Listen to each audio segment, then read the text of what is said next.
सर्वं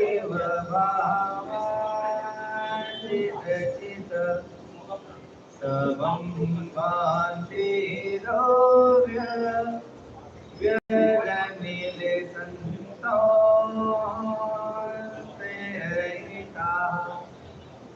जग साक्षी वर्ग प्रकट परोमानुरियो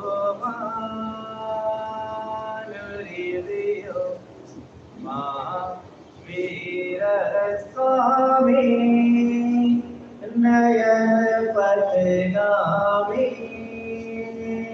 भवतु मे महावीर स्वामी नयन पथगामी भवतु मे।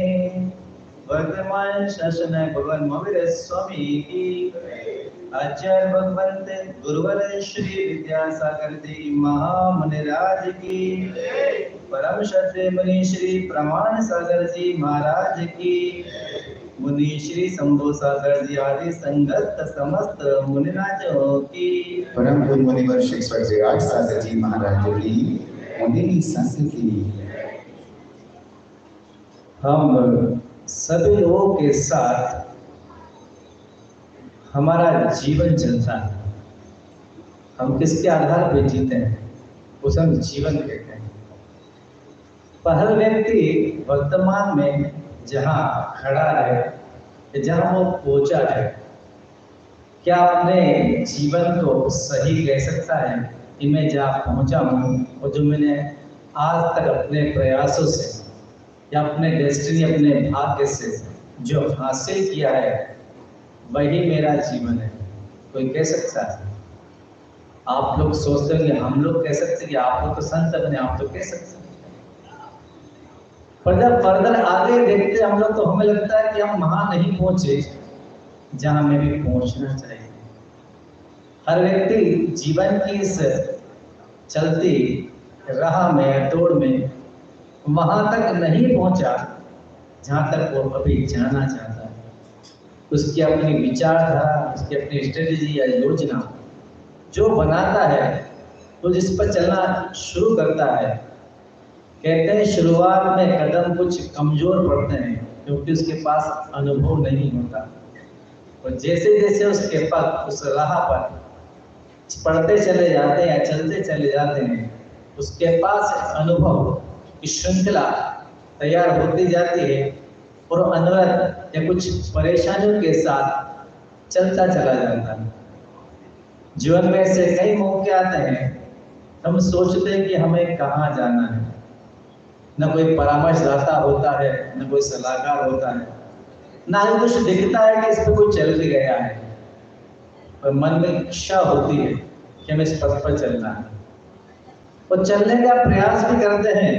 जब कुछ चलते हैं तो कहते हैं शुरुआत में कठिनाई आती है, बस वहीं से परीक्षा शुरू होती कि आपके अंदर उस पथ पर चलने की इच्छा या उस योजना को परिपूर्ण करने की इच्छा या अपने लक्ष्य के प्रति आप कितने समर्पित हैं। ऐसा कौन सा काम जीवन में होता है जिसमें परेशानी नहीं आती? बताइए, सब में आती है। क्या बिना परीक्षा दिए पास होना चाहते हैं? बोला होना चाहते हैं महाराज जी, कोरोना में तो यही हो रहा है, बिना एग्जाम के लोग पास हो रहे हैं। इधर वरदान है, कोरोना बूम बन गया हिंदुस्तान में कि बिना एग्जाम बच्चे पास हो रहे हैं। इससे आने वाले भविष्य में नींव कितनी कमजोर होगी ये समय दिखाएगा हमें। हर व्यक्ति चाहता है कि हम सफल होना चाहते हैं, परीक्षा कौन दे? आप बिना परीक्षा के पास हो जाते हैं तो आपके पास जो पीछे खालीपन था अनुभव का, वो कौन भरेगा?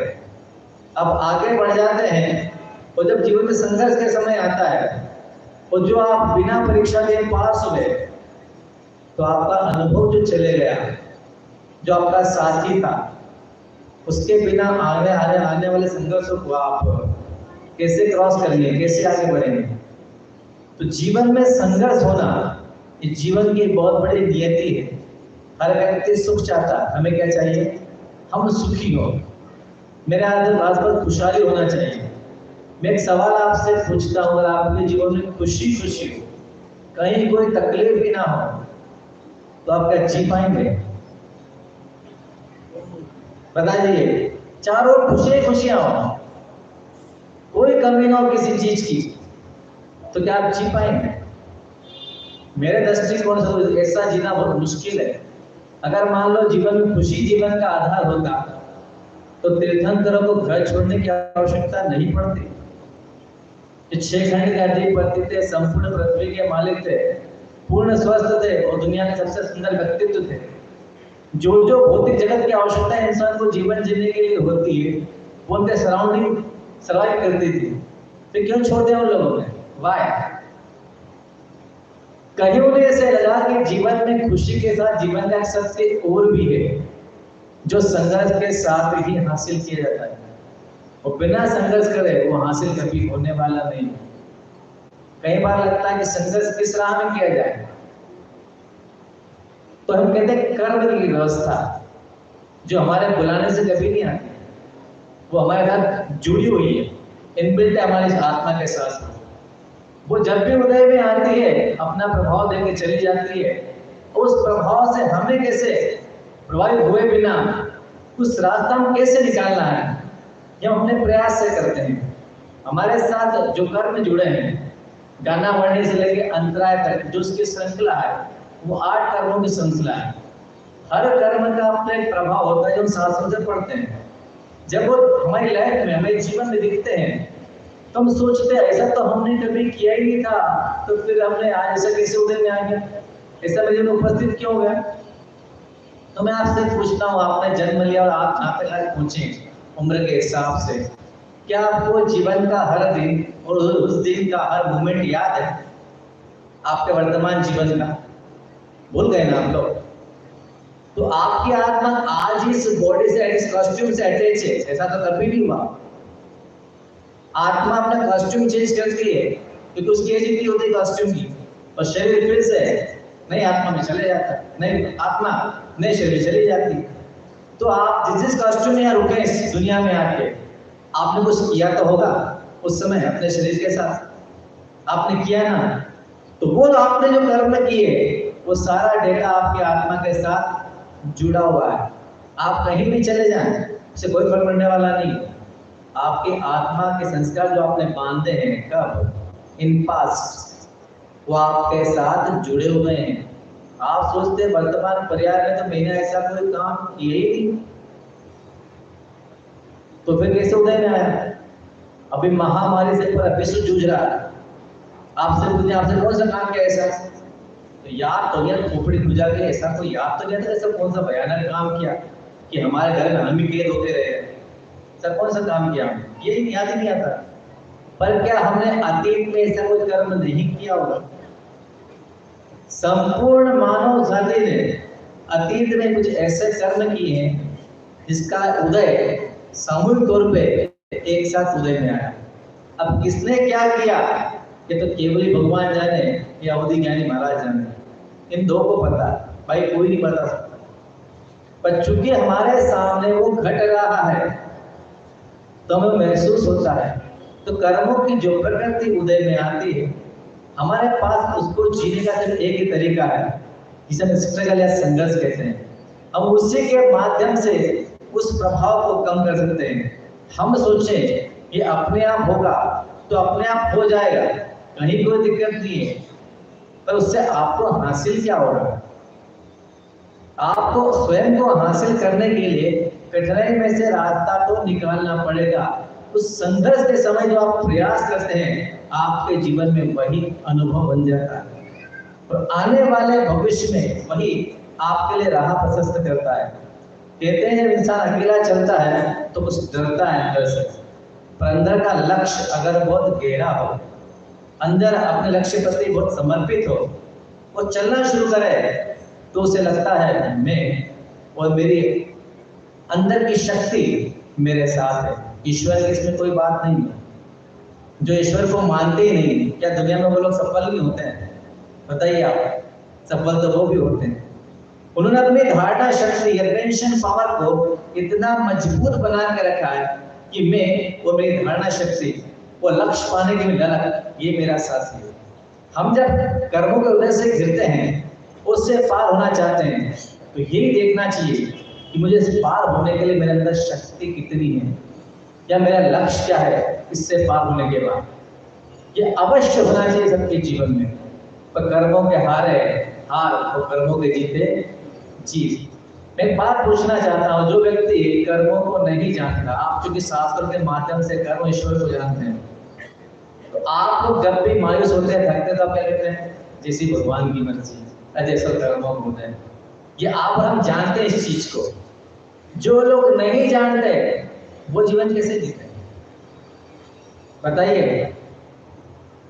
उनके पास क्या होता है जीवन जीने के लिए? परिस्थिति उनके सामने भी आती होगी, वो भी रास्ता खोजते होंगे और उससे आगे बढ़ते होंगे। वो क्या सोचते होंगे? मेरे हिसाब से इतना सोचते हैं, ना वो ईश्वर को जानते हैं ना कर्मों को जानते हैं। उन्हें पता है रास्ता रुक गया है, बाकी डायवर्सन अभी खुला हुआ। आप कहीं जा रहे हैं, सामने कार से ड्राइव कर रहे हैं, और सामने पहाड़ आ जाए तो क्या करेंगे? नहीं, मैं गाड़ी रोकेंगे, कुल्हाड़ी क्या गेती निकालेंगे, कुल्हाड़ी निकाल लेंगे, पहाड़ खोदेंगे, फिर रास्ता बनाएंगे। तो मेरे हिसाब से दुनिया में मूर्ख आप ही खिलाएंगे। कार सामने पहाड़ आ गया, तो कार से जाना है, तो दाएं बाएं डाइवर्सन कहाँ से निकल जाएंगे ना, सहारे से। बस वो व्यक्ति जो ईश्वर और कर्मों को नहीं जानता, वह डाइवर्सन ढूंढ लेगा कि मुझे इसको क्रॉस करके आगे जाना है।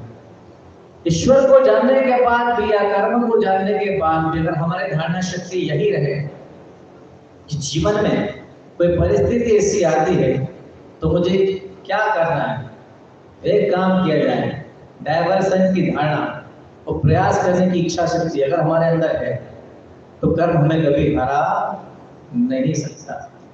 हम घुटने टेकते हैं हमेशा, हम घुटने टेक देते हैं, अरे भगवान अब क्या होगा। तो तीर्थंकर प्रभु जन्म लेकर इस दुनिया में आए, उनकी माँ ने 16 स्वप्न देखे। आपकी माता ने कितने देखे? पूछ लें अपनी माताओं से। उनकी माँ ने 16 स्वप्न देखे थे। वो पता था जब सब 16 स्वप्न देख के सब अपने पति के पास जाती, पूछती कि इसका क्या मीनिंग होगा। तो उनके पति या तीर्थंकर के पिता कहते कि तुम्हारी कोख से जो बच्चा जन्म लेगा वो आने वाले भविष्य में इस संपूर्ण सृष्टि को एक राह दिखाएगा, मतलब ये तुमसे अलग हो जाएगा। घर में रहकर तो दिखा नहीं पाएगा। जब दुनिया का होना, जब कोई दुनिया का होता है तो घर का नहीं हो पाता, क्योंकि दुनिया का हो चुका है। ये दुनिया को राह दिखाएगा। तो जब वो तीर्थंकर प्रभु जन्म लेते हैं बाल्य अवस्था में, तो वो तो 3 ज्ञान लेके पैदा होते हैं। बौद्ध ज्ञान उनके पास होता है, उन्हें खुद पता होता है कि मेरे जीवन में मुझे तीर्थंकर होना है। उसके बाद भी क्या वो प्रयास नहीं करते हैं? बताइए। उन्हें सब पता है कि मेरे जीवन में घटने वाला है, उसके बाद वो प्रयास करते कि नहीं करते हैं? करते ना प्रयास। तो आदिनाथ भगवान को विराट होना था, वो तो बैठे थे सभा में आराम से, पर चूंकि उनका पुण्य था तो सोधर्म को चिंता हुई कि प्रभु तो आराम से बैठे हैं और समय पूरा हो चुका है, अब क्या होगा, कुछ छूट गया। अरे भाग्य में था उनके तो कि पुरुषार्थ करना पड़ा। पुरुषार्थ वो करे चाहे सुधर्म करे, किसी ने पुरुषार्थ तो किया। सोधर्म को याद दिलाना पड़ा कि प्रभु अटेंशन हो जाइए, समय हो चुका है, निकलिए, आपकी नीति आपके साथ जुड़ी है, वो जाना है। तो एक घटनाक्रम का निर्माण करता है तो प्रभु को वैराग्य आता है। तब उनकी आंख खुलती है, अरे मुझे तो ये करना है, मैं तो भूल गया था। तो आंखें भले देर से खुले, उससे कोई फर्क नहीं पड़ता। पर कर्मों क्या है, घुटना टेकने से अच्छे हैं कि हम प्रयास करें। हम धार्मिक लोगों में सबसे बड़ी वीकनेस ये होती है, हम अंदर से दब्बू हो जाते हैं। क्या होता है दब्बू? हम हर चीज कर्मों पे थोपते हैं या ईश्वर पे थोपते हैं, आप प्रयास क्यों नहीं करते हैं? हर चीज का रास्ता होता है, उलझन जो होती है उसके पीछे सुलझन जरूर होती है। कठिनाई अगर आई है तो सरलता में से रास्ता मिलता है। हम हाथ पे हाथ रखे बैठ जाते हैं। क्या आपका ईश्वर इतना फुर्सत में है कि आपके साथ हमेशा रहे? वो आपका काम ही करता है, पर छोटे छोटे काम कराएंगे अपने ईश्वर से। ईश्वर ने आपको सद्बुद्धि दी है, विवेक तो दिया है, तो उसके आधार पर अपना काम कीजिए। इतनी बड़ी संपदा आपको दी है सेंस की, कि अपना सेंस का उपयोग कीजिए, आगे चलते चलिए। जब कुछ होता है हम ईश्वर को मानते हैं, हम ईश्वर को मानते हैं। ईश्वर को जरूर मानिए, पर ईश्वर जी भी तो मानिए। उन बनने से पहले उन्होंने पुरुषार्थ किया, बाद में हो चुके वो। जब पार्षद भगवान ने पुरुषार्थ नहीं किया, आपके सर पे कंकर गिर जाए तो आप जरूर हाथ वाले जाएंगे, कुछ गिरा। अब सोचिए, पार्षद भगवान पे इतनी बड़ी बड़ी शिलाएं गिराएगी क्रूरदेव के द्वारा, मेरे हिसाब से उन्हें अपनी खुपड़ी की बुझाई होगी। ठीक है, तो ये चलता रहता है, तो उनका लक्ष्य क्या होगा कि मुझे सहन करना, रास्ता ही से निकलने वाला है। बस यही हम करें कि जो जीवन में घटित होता है उसके प्रति गहरा पुरुषार्थ करें कि मुझे रास्ता खोजना है। और जो पुरुषार्थ करता है, मेरा ऐसा मानना है, ईश्वर उसी के साथ रहता है, ईश्वर उसी के साथ रहता है। हम सब मानते हैं, पर कहते हैं जब संकट आता है ईश्वर हमारा साथ छोड़ देता है। जो किया मैंने किया, ये धारणा होना चाहिए, कोई दिक्कत नहीं है। पर कहीं न कहीं आंतरिक शक्ति ईश्वर के रूप में या कर्म, अच्छे कर्म के रूप में आपके साथ अवश्य होती है। बस उसी शक्ति को पकड़ के चलिए कि मेरा जो भी है वो मेरा साहस है और अंदर की शक्ति है। जो इंसान इतने अंदर से मजबूत होता है, ईश्वर के साथ उसी का रहता है। जो निकम्मा, वो कहना हिंदी में नकारा होता है, ईश्वर का साथ कभी नहीं देता। दो हाथ दिए हैं, दो पैर दिए हैं, दो आंख दिए, दो कान दिए, वो सबसे बड़ी शक्ति विवेक की शक्ति, सेंस की शक्ति आपको दी है कि बेटा जैसी परिस्थिति आए इसका उपयोग करना और आगे निकल जाना, मैं तेरे साथ हमेशा। एक बालक नदी के किनारे घूम रहा था, वो ईश्वर में बहुत गहरा विश्वास रखता था। उससे विश्वास था कि जब जब मेरे जीवन में संकट आएगा, मेरा ईश्वर मेरे साथ होगा। चलता जा रहा था और उसके मानस पटल पर सब अतीत की जो घटनाएं कंटिन्यूएशन में चलती जा रही थी। जब जीवन में संकट का दौर आया तो उसे विश्वास था कि मैं चलूंगा तो मेरे पैर के साथ साथ दो पैर मेरे होंगे और तो ईश्वर के होंगे। पर देखा कि जीवन में जब जब संकट आया तो मात्र दो पैर के निशान थे और दो गायब थे। उसे बड़ा बुरा लगा कि ईश्वर, तुमने मुझसे वादा किया था कि जब मैं संकट में रहूंगा तो मेरी सहायता करोगे, पर जब जब जीवन में संकट आया तुमने मेरा साथ छोड़ दिया, तुम कैसे ईश्वर। वो शिकायत है, आप लोग भी करते हैं शिकायत ईश्वर से। आप शिकायत ज्यादा करते हो, सेवा शायद कम करते हैं, इससे संकट पैदा होते हैं, दोनों का साइंस बिगड़ जाता है। बड़ी जोर से शिकायत की, आपने मेरा साथ छोड़ दिया। ईश्वर ने 2-3 बार तो सुना, फिर गंभीर वाणी में ईश्वर बोला कि तू शिकायत करता है कि मैंने तेरा साथ नहीं दिया, पर तूने कभी ध्यान दिया? बोला कौन सा ध्यान नहीं दिया? कि जब जब तेरे जीवन में संकट आया और तेरे को उस गीली रेत पर दो पैर के निशान दिखाई दिए, तू सोचता है वो तेरे थे। बोले हाँ, मैं तो ये सोचता हूँ कि जो पैर के निशान थे वो तो मेरे थे। ईश्वर का नाम समझ बच्चे, वो तेरे नहीं थे, वो मेरे थे। वो कैसे? जब जब संकट तेरे जीवन में आया, मैंने तुझे अपनी गोद में उठा लिया, तो मेरी गोद में था, जो निशान जो मेरे थे। इतनी अच्छी धारणा शक्ति है ईश्वर के बारे में हमारी है। हमारा ईश्वर कौन है? हमारे अंदर का आत्मा या हमारा पुरुषार्थ। हम कौन से खोज बन निकले हैं? वो तो माध्यम है हमें आगे बढ़ाने के लिए कि बेटा आगे बढ़, एक माध्यम है। हम उसी पे डिपेंड क्यों हो जाते हैं? क्या ईश्वर की जीवन गाथा को हमने ध्यान से नहीं पढ़ा कि क्या कहना चाहते थे? वो हुए किस बल पे हुए?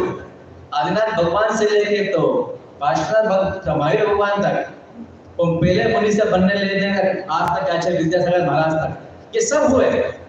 इनके होने को हम देखते हैं, पर कैसे हुए क्या आपने कभी देखा है? आज हम आचार्य श्री को देखते हैं जिनके पास ग्लैमर की बाढ़ है, उनके ग्लैमर को देखकर किसी को वैराग आता है तो वो वैराग कमजोर है। आचार्य श्री के जीवन की गाथा को उठाकर पढ़ना कि उन्होंने अपने अवस्था में कितना पुरुषार्थ किया है, अकेले स्थान पर रहकर अपनी आत्मा को कैसे उन्होंने नियंत्रित किया है, वो अवस्था में अपनी इंद्रियों का दमन कैसे अपनी आत्मा पर शासन जमाया है। उन विद्यासागर महाराज को देखोगे तो भगवान बनने की संभावना फिर भी जीवित रहेगी, पर आज के विद्यासागर महाराज को देख लोगे ना तो बिगड़ जाओगे। क्या उनकी तपस्या का फल उन्हें प्राप्त है? उनके पास ग्लैमर है तो वो उनकी तरफ देखते नहीं। ये एक अद्भुत साइंस है दुनिया का, है मिरेकल है ये, कि जो भौतिक जगत की ओर नहीं देखता भौतिक जगत उसकी तरफ भागता है, और जो देखता है भौतिक जगत उसकी ओर से भाग जाता है। यही खासियत है गुरु जी की कि आज तक वो कभी उससे प्रभावित नहीं होते। उन्होंने क्या किया, जब उनको पता था, जब ज्ञान सागर जी महाराज ने दीक्षा दी थी कि आने वाले भविष्य में इतना बड़ा संत होगा, हो सकता है पार्टियों को लगा होगा पर आचार्य जी को तो नहीं लगा होगा। एक दूसरे देश के कन्नड़ भाषी होने के बाद भी हिंदी भाषी क्षेत्र में आकर महान पुरुषार्थ किया, तो हिंदी भाषा को अपनी जीवन शैली से जोड़कर उसे आत्मसात किया, और आज इतनी शुद्ध हिंदी बोलते हैं कि हम भी देखते हैं कि कितने अच्छी हिंदी बोलते हैं। ये होता है ना, तो कैसे पाया उन्होंने? आचार्य विद्यासागर महाराज ने को विद्यासागर बनाने के लिए सागर के हर बूंद के साथ इतनी गहराई से जोड़ा है, सागर में जितनी बूंद थी उन सारे गुणों को अपने अंदर आत्मसात कर लिया, तब जने आचार्य विद्यासागर महामुनिराज। तो वो देखो कोई बना है तो इसके अतीत को बना आखिर कैसे? हम आज को तो देखते हैं पर आज को कहीं मत देखना किसी को, ये कल कैसे बना? अगर आप किसी व्यक्ति महान व्यक्ति का कल देखते हैं तो आप में आगे बढ़ने की पूर्ण संभावना है, पर आज देखते हैं तो अभी आप कमजोर हैं।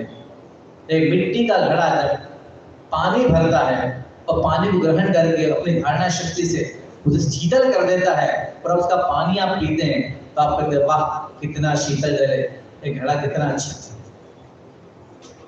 ये घड़ा कितना अच्छा है। पर घड़े के अतीत में तो जाके देखिए उसने कितने लात घूसे खाए हैं, उसने कितने लात घूसे खाए हैं, लोगों ने उसे पद दलित किया है उस मिट्टी को, पर कुम्भकार ने उसे पहचान लिया, उसे खोद के लाया, तब उसने कुदाली खाई इस मिट्टी में, फिर गधे के सर पे चढ़ा या जो भी साधन होते हो उसके सर पे चढ़ा, कुम्भकार की प्रयोगशाला में आया तब उसे गीला कर दिया। मान लो ठंडी का समय तो क्या होगा, दिसंबर की ठंडी माटी कुम्भकार ने गीली कर दी तो जॉन्डिस होने का पूरा डर रहा होगा ना, अरे कुछ हो जाएगा तो, निमोनिया हो गया तो, बस मिट्टी ने सहा है उसको कुम्भकार के प्रयोगशाला में लेकर, फिर कंकर निकाल दी कुम्भकार ने, दया की उस पर कि तेरी जो खराब चीजें मैं निकाल देता हूँ, फिर उस मिट्टी को पानी में से निकाल के उसका लोंदा बनाया, फिर घुमाया चाक के ऊपर, तुम्हें 4 बार घुमा के खड़ा कर दें तो चक्कर खा के वहीं गिर जाओगे, ठीक है ना। उसने कितना घुमा उस माटी ने चाक के ऊपर रखने के बाद, क्योंकि उसे जीवन होना था। फिर कुम्भकार ने आकार दिया हाथ से, आपको बार बार छुएगा तो कैसे लगेगा, इरिटेशन होगा ना, सोचो माटी ने कैसे सहन किया होगा, पर नहीं उसे कुछ होना था, उसके बाद पुरुषार्थ था, समर्पण था। फिर कुंभकार ने उसे रेडी किया, वो बड़े प्यार से उठा के अपने हाथ से चप्पू से थाप लगा उसकी जो खोट थी उसे दूर कर दिया और पूर्ण आकार दे दिया कुंभकार का, कुंभ का। अब क्या होगा, यहाँ तक तो सब ठीक है, अब जलना होगा। इस दुनिया में कुछ होने के लिए, दिखाने के लिए इंसान को जलना होता है, आप जलना नहीं चाहते, होना चाहते हैं, बस यही वीकनेस है। आप जलिए, जिस तरह कुंभकार ने अपनी अग्नि परीक्षा दी, न जाने कितने तरह की वस्तुएं उस कुंभकार ने उस हवा में लगाई जहां कुंभ को तपना था, तो कुंभ को ले जाकर उसमें रख दिया कि अब तू तपना। बस वही क्या था आचार्य विद्यासागर महाराज ने अतीत के दिनों में उस कुंभकार की तरह अपने आप को समर्पित कर दिया ज्ञान सागर जी महाराज को, और संपूर्ण संस्कृति को वो इतना तपाया, अपने आप को इतना तपाया कि संपूर्ण राष्ट्र के लिए शीतल जल की तरह हो गया। तो हम भी अगर जीवन कुछ हासिल करना चाहते हैं तो पहले उस हवा में से निकलने का प्रयास तो कीजिए, समर्पण तो दीजिए, कुछ होने का प्रयास तो कीजिए। हम होना चाहते कि हमारे सामने ऐसे बहुत सारे लोग हैं जो हो चुके हैं, पर वो हुए नहीं, उन्होंने अपने आप को बनाया, अपने आप का निर्माण किया है। जब तक आप निर्माण नहीं करेंगे तब अपने आप का कुछ नहीं हो पाएंगे। ईश्वर तो उसी की सहायता करता है जो कुछ होना चाहता है। आपकी नाव बीच समुद्र में है, वो तूफानी हवाएं शुरू हो जाए और नाव डगमग हो तो क्या करेंगे जो ईश्वर को मानता है, ईश्वर मेरी रक्षा करो, ईश्वर मेरी रक्षा करो। ईश्वर कहता भैया तेरे हाथ में तो चप्पू भी तो दिए, चलाना इसको, अपना विवेक का यूज कर। मैं तेरे साथ हूं, पर पहला पुरुषार्थ तो तू ही कर ले। पहला पुरुषार्थ तू ही तो कर। जब तू ही नहीं करेगा तो मैं तेरे साथ कैसे रहूंगा। एक बार रुक्मणी श्री कृष्ण को भोजन करा रही थी, तो भोजन कराते कराते श्री कृष्ण जैसे पेड़ों ने पहले गोल अपने मुंह में ले जाने के रखा, अचानक वो गोल थाली में छोड़ा, वो बाहर की तरफ भागे। तो रुक्मणी ने पूछा प्रभु क्या हो गया। वो जाके फिर लौट आ गए, फिर थाली बैठ गए भोजन करने के लिए। तो रुक्मणी ने पूछा प्रभु आप बाहर दौड़ भोजन छोड़ के बाहर की तरफ गए, वो लौट के फिर आके बैठ गए इस थाली में, फिर हुआ क्या। बोले रुक्मणी क्या बताऊं, दुनिया बड़ी खराब है, ये शीश भगत लोग बड़े आसमान से उसमें डालते मुझे। क्या हुआ कि जब मैं जैसे भोजन करने बैठा, मैंने पहला कोर तोड़ा, उस दिवाले को अपने मुख तक लेके गया, तो मैंने देखा कि मेरे प्रिय भक्त को कोई मार रहा है पत्थरों से, पत्थर लाठी से मेरे प्रिय भक्त को मार रहा है। तो फिर मैं जैसे उसकी रक्षा करने के लिए भागा, उसने अपने हाथ में पत्थर उठा लिया। अब मेरी आवश्यकता क्या है, अब मेरी कौन सी आवश्यकता है। तो भैया इस पर पे विश्वास रखते हो, अपना पुरुषार्थ के साथ थोड़ा धैर्य भी रखो, ईश्वर को आने का मौका भी दे दो। उसकी इबादत तुम पढ़ ही नहीं पाते हो, क्या कहना चाहता है कि मंदिर में जाते ईश्वर को देखते हैं, हम तो अपनी कहते रहते हैं। कौन व्यक्ति ऐसा है जो मंदिर में जाकर चुप रहता हो। ईश्वर का दरबार कहने के लिए कि महसूस करने के लिए। कई बार तो लगता है जितनी अशांति मंदिरों में है, उससे अशांति तो बाहर है।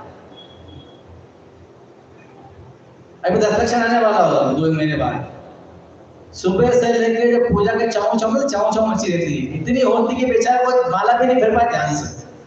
तो मंदिर जाने का मतलब माँ की वरगनाओं को महसूस करना, ना कि भगवान को ये भगवान पता नहीं भगवान आप ऐसे हैं, भगवान आप ऐसे, भगवान आप ऐसे, भगवान तो भगवान को तो ऑलरेडी पता वो कैसे को पता है। मंदिर जाओ तो अपनी स्तुति प्रार्थना इतने गहरे शब्दों में अंतरंग से करना चाहिए कि बात वो ईश्वर के कानों तक पहुंचे। किसके कानों तक, इतनी गहरी और इतनी साइलेंट होना चाहिए कि वो मात्र ईश्वर के कानों तक पहुंचे। होता अक्सर उल्टा है, वो प्रार्थना ईश्वर के कानों तक नहीं पहुंचती। कहाँ पहुंचती हो, आपके आसपास जो पहुंचते बैठे हैं उनके कानों तक पहुंच जाती है। वो परेशान होते हैं कि ये कौन आ गया मंदिर में भगवान। मंदिर मतलब एक पीसफुल प्लेस, वहाँ कुछ नहीं होना चाहिए। आपको पूजा करना है, आपको माला करना, जो भी करते हैं इतने साइलेंटली करिए कि ईश्वर तक आपकी आवाज पहुंच जाए। और किसी ने बड़ी अच्छी बात कही कि जिन प्रार्थनाओं में शब्दों का भार कम होता है, वो प्रार्थना ईश्वर तक सबसे पहले पहुंचती है। जो जिन प्रार्थनाओं में शब्दों का भार कम से कम होता है, वो प्रार्थना ईश्वर तक सबसे पहले पहुंचती है। आपकी प्रार्थना कैसी होती है, शब्दों से लबरेज। अब जैसे मंदिर में एंटर करते हैं आप शुरू हो जाते हैं बोलना। आपने ईश्वर को महसूस किया ना, हमने इतने शब्द बोले कि पूरा मंदिर का एटमॉस्फेयर शब्दों से भर दिया हमने। हम इतना बोलते हैं मंदिर में जाके, अरे ईश्वर के दरबार में जाके गए हो तो शांति से बैठ जाओ। तीर्थंकर क्या कर दिया, क्या करना उन्होंने, जब उनको दीक्षित होने के बाद वो कहाँ चले गए, जंगलों में। क्या था वहां, कुछ था क्या, था शांति थी। जब तक ईश्वर के दरबार में जो प्रोडक्ट हो चुके शांति को आप महसूस नहीं करेंगे, मंदिर जाने का कोई मतलब नहीं निकलता। आपके मुख से जो वर्ड शब्द निकलते हैं वो भी एक तरह का प्रदूषण है। पोल्यूशन होता है ना, होता है ना पोल्यूशन। आप क्या कर रहे हैं मंदिर में जाके, धारणा ये बनाना चाहिए कि मैं मंदिर में आया हूँ या मंदिर में आई हूँ, मैं एक शब्द भी नहीं बोलूँ, चुपचाप। आपको विश्वास है आपका ईश्वर अंतर्यामी, आप मानते हैं ना, भगवान को केवल ज्ञान था ना, मानते हैं ना। जब उन्हें केवल ज्ञान है, उन्हीं के दरबार में गए तो बोलते क्यों हैं, वो सुन लेगा आपकी बात को। एक बच्चा एक मंदिर में गया, उससे प्रार्थना करते नहीं आता था आपकी तरह, वो स्पीकर के सामने खड़ा हो गया, उसमें ABCD से लेकर A से लेकर Z तक पूरे अल्फाबेट भगवान को सुना दिए। तो पंडित जी नुमा व्यक्ति वहां से गुजरे, अक्सर जिनको जो आधा ज्ञान होता है वो दिखाते बहुत है। तो पंडित जी रुके, उनके बाद कि बेटा तूने क्या पढ़ा? तो बोले मैंने ऐसे Z लेकर भगवान को Z तक सुना दिया। ये क्या था? बोले प्रार्थना थी मेरी। बोले ये कौन सी प्रार्थना है तेरी? ये कौन सी प्रार्थना होती है? तो बोलता मुझे नहीं पता कौन सी प्रार्थना होती है, मुझे इतना पता है कि दुनिया की जितनी प्रार्थना बनी है वो ए से लेकर Z के बीच ही बनी है। अब भगवान को जो पसंद भगवान सुन लेगा अपने हिसाब से। क्या आप ऐसे हैं? आप तो ज्ञानी हैं, आप तो ज्ञान से भरे हैं। आप भगवान की ऐसी प्रशंसा करते हैं, ऐसी बटरिंग करते हैं, ऐसी बटरिंग करते हैं कि भगवान कहता है कितनी बटरिंग करता है। उनको सब पता वो क्या है। आप जब भी मंदिर में जाएं तो वहां के माहौल को महसूस करने की कोशिश करें, बस वही सही दर्शन है। हमारे मुंह से एक शब्द निकलना चाहिए, अंदर कितना ही चले, हमारे अंतर जल्प में वो प्रार्थना चलना चाहिए, पर बाहर नहीं निकलना चाहिए। तभी तो माँ की वरगना को हम महसूस करेंगे। हम जाते हैं और अपनी सुनाते हैं, तो ईश्वर की तो सुन लो भैया। दरबार किसका है बताइए? किसका दरबार है? वो नया बना रहे हैं आप लोग। तो किसका दरबार है? ईश्वर का। वो दादागिरी आप करते हैं मजाक, इतना बोलते ईश्वर कहता भैया अगर मैं होता ना तो कान बंद कर लेते सुन सुन के, है ना? तो चमत्कार कब पैदा होगा? मंदिर में, जब हर व्यक्ति धारणा बना के जाए मुझे कुछ नहीं बोलना है। इस धारणा शक्ति को बनाइए जो आपसे कह रहा हूँ, बहुत काम आने वाली है। कि ईश्वर जब भी आपके सामने आएगा वो एकांत में आएगा, या जब आप शांत हो तभी आएगा। आप चिल्लाएंगे या भीड़ में जाएंगे तो ईश्वर आपको नहीं मिलने वाला। तो ऐसे कर्म करें जिससे हमें ईश्वर हमको मिले तो सही। हम कर्म ऐसे करते हैं कि ईश्वर हमसे दूर हो जाता है। तो क्या हमारी स्तुति ना पढ़े?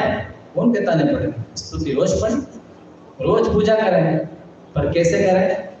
क्या बोला मैंने? समस्त भोपाल निवासी ही नहीं, समस्त